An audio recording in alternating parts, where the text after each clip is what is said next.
Everyone talks about the Cell Saga being a horror story with, Cell absorbing everyone. We could, deadass say the exact same thing about every single Dragon Ball arc. Like, for example, take the King Piccolo saga, the original one in Dragon Ball. A green alien demon is reincarnated and targets martial artists and takes over the world. You know how, horror... I know, it sounds cartoonish and shit like that, but that's gotta be kind of horrifying if you live in the world of Dragon Ball. But I want to talk about the Namek Saga for this video, and specifically how terrifying that gotta be if you were to Saiyan. Also, Dragon Ball has this little issue known as no proper time management. Like, seriously, it is better than, One Piece, for example, where entire arcs take place over, half a day or something. But, we got the entire Namek Saga in one day. I'm gonna bring this fact up a couple of times. One day. We gotta see this from someone's POV that's kind of weak, okay? Let's take Krill. So, a month ago, Vegeta's 18k was the absolute incomprehensible large number you were kind of looking up to, okay? That's the max you're gonna see. His grade A form probably had 150, 160k because he got weakened. But anyway, y'all land on Namek, get attacked by some soldiers, your ship is destroyed, and yeah, you can't get back to Earth or get any support. And you're with Bulma and Gohan hiding in a cave. And then you just hear a power level of 500,000. That's 28 times Vegeta's power level. You're obviously shitting your pants right now. No, seriously, your power ceiling got completely obliterated. You're at a power level of 1.5k, 1.7k, and Gohan is at 1k at max. If they find you, you are both cooked. And he just has grunts around him that have a power level of 22k and 24k respectively. Just hovering around. I mean, this is the Frieza Force we were talking about. Dodoria or Zarbon catches them. Yeah, they're cooked. Did you see what they did to fucking Bardock squad, dude? They were brutalized. So anyway, okay, you decide to follow Gohan to find the Dragon Balls in some village. And the first thing you see is the 500k dude slaughtering the Namekians on the planet.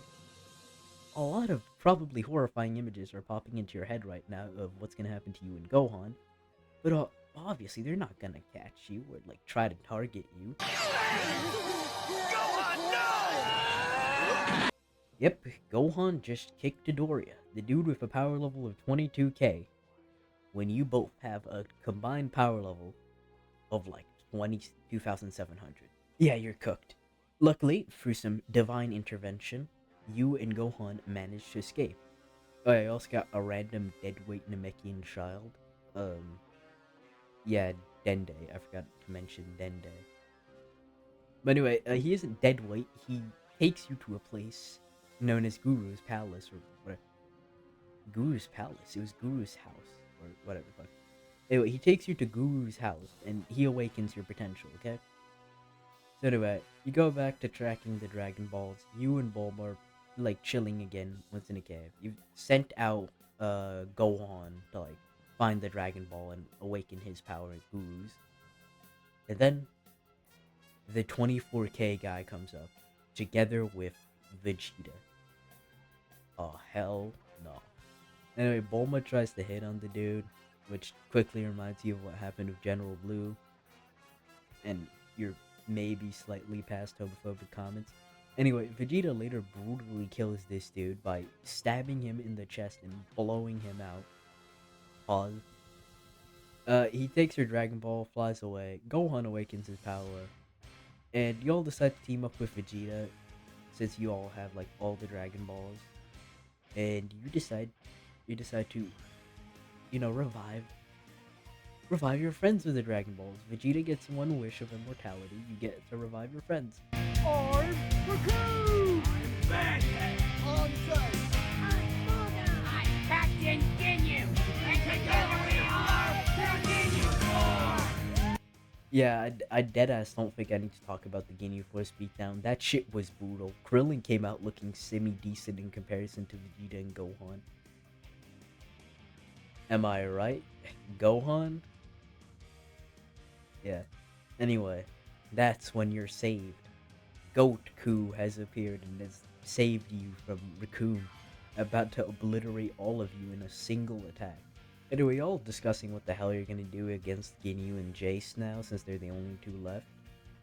So, Goku tells you, hey, you and Gohan, go to the spaceship, try to get, like, the Dragon Balls and everything. And Goku comes back relatively uninjured. You say hi and shit like that, but then you quickly realize, that ain't Goku. That's Ginyu. Like, actually Ginyu. So he's taken over Goku's body, and you're now forced to fight Goku. Luckily, Goku has like a 23k power level, so you're lucky this time. And Ginyu's a frog now because Vegeta swapped places. Also, Jace is dead. Same thing with Birder. They killed pretty much all the Ginyu Force. And Goku's back in his original body, healing up in a pod right now.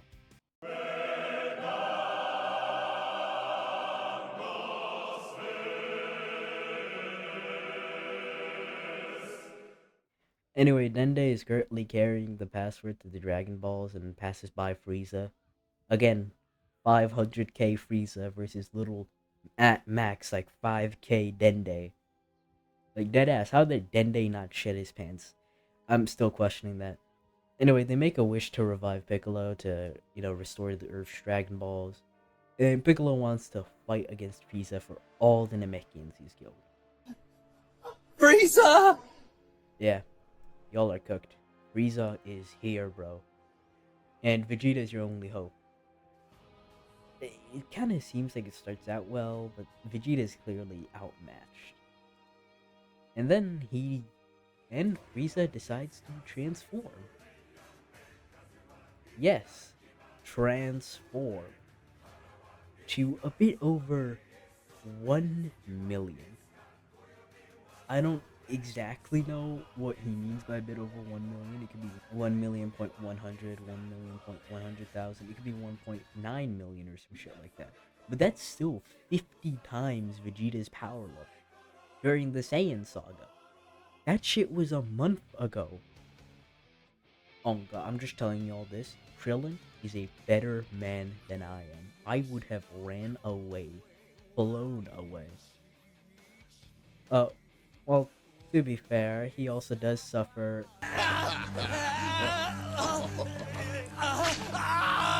Oh god, that must hurt. Best part, that isn't even the worst thing that's gonna happen to him. Come back after like 30 minutes and you'll see what other horrific thing Krillin is about to go through. Anyway, Mr. Deadweight Dende heals up Krillin and he launches a Destructo Disc, cutting off Frieza's tail, not hitting him and pissing him off, making him chase him. Krillin has a power level of 75k at this point, and he's facing someone with 1 million. He escapes using the solar flare and doesn't launch a Destructo Disc afterwards. I honestly don't know why. He doesn't really do much afterwards. He launches a Ki Blast through Vegeta's chest to give him a Zenkai. I also forget to mention Frieza transforms even further beyond to like level 3 and beats the shit out of Piccolo.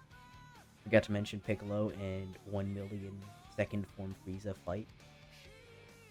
And then this happens.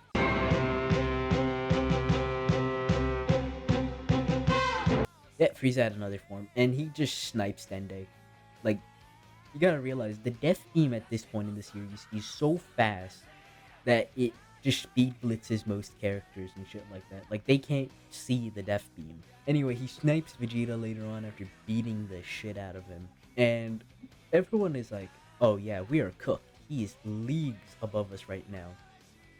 There's only one person that could stand up to him right now. Goku shows up to the scene fully recovered and about to throw hands with Frieza.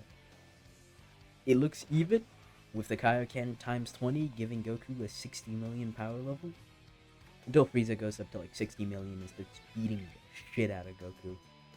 Anyway, they gather all the energy to create a spirit bomb, kill Frieza, and they think the world is saved. They're all back to normal. Don't do it!